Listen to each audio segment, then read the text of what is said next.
Welcome to our channel. Today we how to authenticate to Walmart account with two-factor verification easy tutorial step-by-step clearly.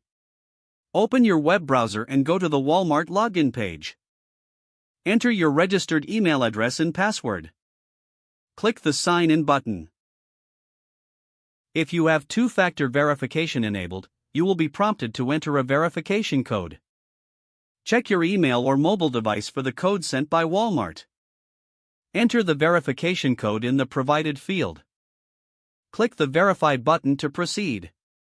Once verified, you will gain access to your Walmart account. If you do not receive the code, click on the option to resend it. Make sure to enter the code within the time limit provided. If you continue to have trouble, consider checking your spam folder for the email.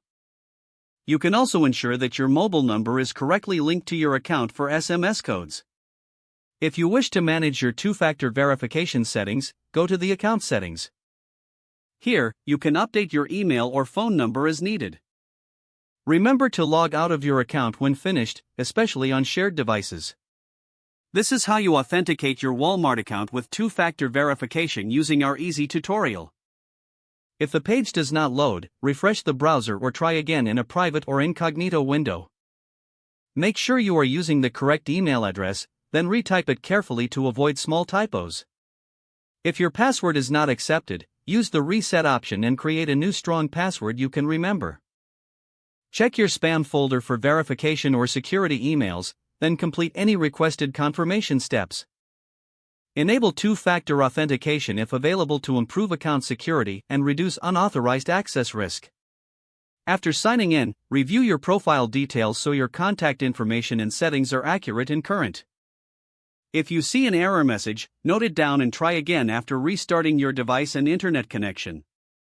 Log out when you finish, especially on shared devices, to keep your account and payment information secure.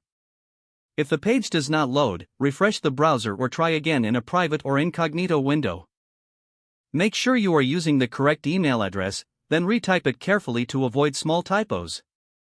If your password is not accepted, use the reset option and create a new strong password you can remember. Check your spam folder for verification or security emails, then complete any requested confirmation steps. Don't forget to like this video and subscribe to our channel for more step-by-step tech guides.